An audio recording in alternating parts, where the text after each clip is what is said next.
Hi. ඉතින් මේ තමයි අපි පොය දවසේ පොල්ගහවෙල මහමෙවුනා භාවනා අසපුවට ගියපු බ්ලොග් එක.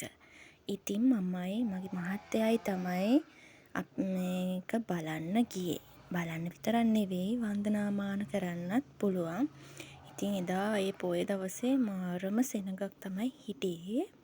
ඉතින් චූටි වීඩියෝ ක්ලිප්ස් ටිකක් ගත්තා පුළුවන් විදියට. ඉතින් බලන්න මෙතන මාර දකිනකොට හිත නිවෙන තැනක්. එතකොට එතන ලොකු මාළුත් හිටියා. ඉතින් මේක නම් ළඟකදී වගේ හදපු එකක් වෙන්න ඕන. මම දන්නේ නැහැ හරියටම මේක ගැන ලොකු විස්තරයක්. මාත් එදා තමයි ඉස්සෙල්ලාම මේකට ගියේ. ඉතින් බලන්නකෝ ලස්සන චෛත්‍යයක් තියෙනවා.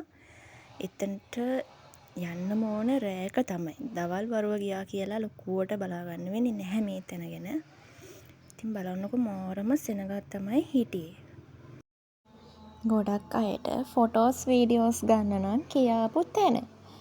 ඉතින් ඔයාලත් ගිහිල්ලා බලන්න. මෙතන තියෙන්නේ නම් සුවඳ දුම් අල්ලනවා. ඒ චෛත්‍යයට වෙන්න ඕන. ඉතින් ලොකු පඩි පෙළක් නැගගෙන තමයි චෛත්‍යයට යන්න ඕන. මේ තැන ඉඳන් නම් කැමරා පාවිච්චි කරන්න තහනම් කියලා ගහලා තිබ්බා. පස්සේ තමයි මම ඒ බෝඩ් එක දැක්කේ.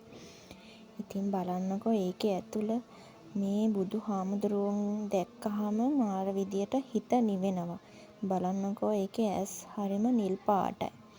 මම එහෙම කියන එක නම් සාධාරණද කියලා දන්නේ නැහැ. මේ තමයි රෑනගල පන්සල.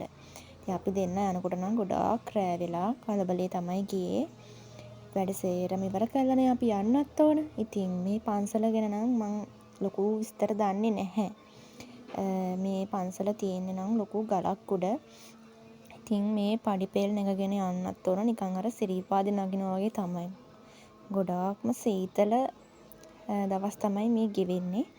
එතකොට පහළ view එක නම් මාරම ලස්සනයි. ඒක නම් දවල් වෙලාවක ගියා නම් බලා ගන්න පුළුවන්. ඉතින් මේ තැන නම් ලොකුවට ප්‍රසිද්ධත් නැද්ද මන්දා. එදා නම් සෙනගක් නම් හිටියේ නැහැ. හරිම නිස්කලංක තැනක්. අපිට පුළුවන් විදියට වන්දනාමාන කරලා එන්න පුළුවන්. හරිම නිස්කලංකයි. කිසිම තදබදයක් නැහැ. බලන්නකෝ මේ බෝගහ දිහා ලස්සනට අතු විහිදුණු බෝගහක් තමයි එතන පිහිටලා තියෙන්නේ. ඉතින් බලන්න මිනිස්සු වාඩි වෙලා වන්දනාමාන කරනවා. ඒ වගේම ලොකු හිටි බුදු පිළිමයක් තියෙනවා. ඔයාලත් ගිහිල්ලා බලන්න මෙතනට. හවස් වරුවක ගිහිල්ලා බලන්නකෝ ලස්සන. ඒ වගේම හරිම සැහැල්ලුයි. නිවිසනසිල්ලේ වන්දනාමාන කරන්න පුළුවන්.